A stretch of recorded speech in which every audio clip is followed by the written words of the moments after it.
So yesterday was my birthday, and thank you all for coming by and wishing me love on my day, August 6th. That was my birthday.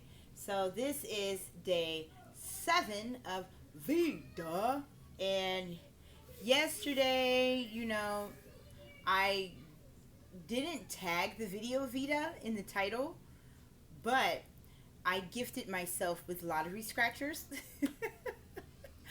And I won $2 in lottery tickets. And then I played the lottery, so I'm still pending the results from that because they're supposed to pull the numbers today. So hopefully I won some. What is it? What they? That's called the boat, right? Hopefully I won some money. That's what I'm looking for. So today, this is day 7 of Vlog Everyday August. And I got a gift from a friend. She is a book writer, just like I am. Her name is Rachel Johnson. And she is a book author.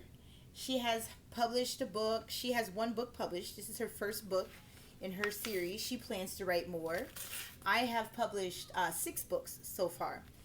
And counting, okay? I'm still working on them. And so she sent me her book, because I told her I wanted a signed copy, and then she sent me a copy of her book. And I can't wait to see it because I've only seen it on Amazon. I have not seen it in person. I've only seen it on Amazon, so she sent it to me. So this is my gift for today, for day 7. Oh my gosh. This is her book, Mrs. Johnson and the Ant Attack. Oh my gosh. So it's written by Rachel Johnson, and she has an illustrator. What blessed. She has an illustrator. I've illustrated my own books. So, oh my gosh. I just love, that new book smell. I've always loved that new book smell that you, oh my gosh. Okay. So, Mrs. Johnson and the Ant Attack. So I figured, for today, I would read for you. I love to read. You guys know I'm a teacher. I'm a book author, so all of that. Okay, she signed it. Yay. To a great friend and fellow author, Rachel Johnson. Oh my gosh, thank you. My children. All right, so here we go. So yes, time, oh my gosh, 2012 to 2019, and she now has a baby. She's married. Oh my gosh.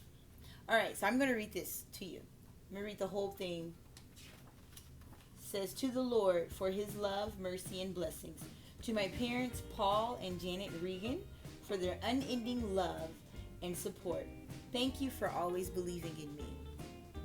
All right, so I'm going to position this so you guys can see these pages as I read. So she got it published through Mascot Books. Mrs. Johnson is a kindergarten teacher, and all her stories are true. Listen to the tales of the class in room 132. My daughter hates it. Like when people turn the pages and they go like this, like that sound. She hates it. If she was in here, she'd be like, "Mom!" She started cringing. But I can't help it. That's how I turn the pages. I'd rather do this with my fingers in. I can't stand it. That's a pet peeve when people lick their fingers to like money, especially money or papers, and they're handing me a paper. I'm like, you just put your spitty fingers on my paper. Don't put your spitty fingers on my book either, okay? Back to the story. Now, fall had arrived in our little town. Leaves and apples were falling all around.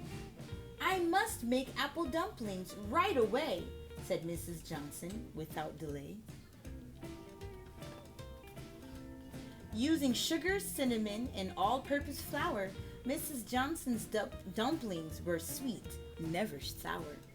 "How I love apples in this type of weather." In Mrs. Johnson's opinion, there was no season better. Early on Monday, she brought the dumplings to her class. She left them uncovered because she knew they would last. When her students entered the room, they saw a major mess. Ants were crawling all over their desks. You guys, I can make a rap out of this. "Oh no!" shouted Mrs. Johnson in agony. "My treats are all ruined. How could this be? What can we use to get rid of these pests? Think as hard as you can, kids. Tell me your best." "Aardvarks love to eat ants," said Arthur with glee. "And with all these ants, we'll need at least 3.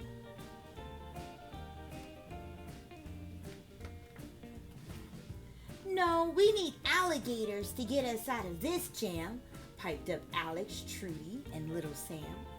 "Alligators are big and eat almost anything. Call the zoo and see how many they can bring."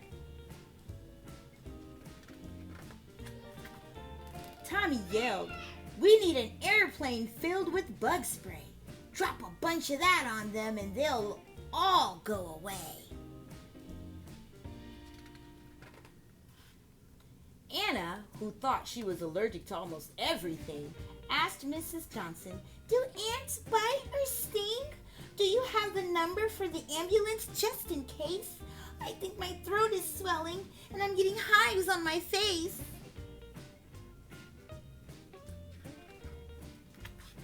Mrs. Johnson was all in a tizzy. All of these suggestions were making her quite dizzy. Then suddenly Aaron shot up his little hand. He had a solution, one so simple, it was grand. "Class, Aaron knows what we can do to get rid of these ants. We will take the dumplings outside and set them in the plants.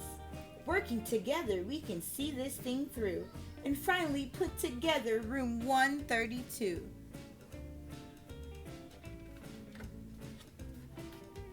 Every student took an apple tree outside, while the ants on top got a quick ride. Now the insects were free to eat in the grass as the students returned inside to their class. They sat down, disappointed about missing their treat, but Mrs. Johnson was clever and quick on her feet. "Class, do not frown. I promise all is not lost.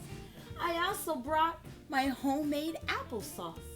All at once the kids shouted, "Hooray!" Mrs. Johnson's class had saved the day. Wow, and I love it. At the end, she even has some food for thought questions and some optional activities.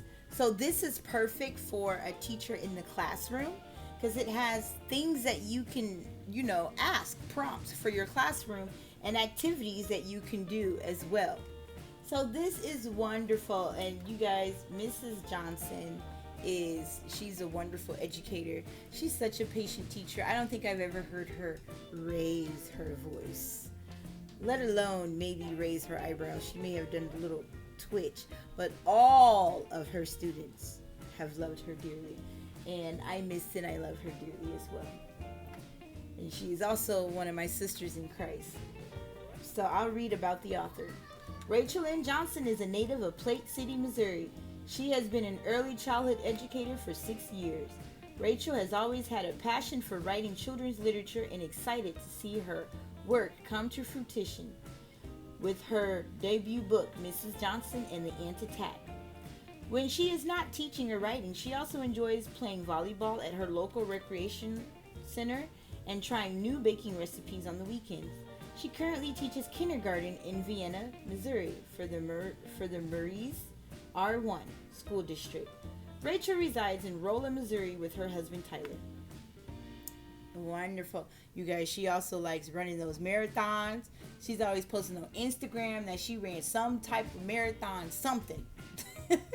So Rachel, I love you and thank you for the book on my birthday. It just came this morning and I just had to debut you. So I appreciate it. So I hope you guys enjoyed VEDA Day 7. Thanks.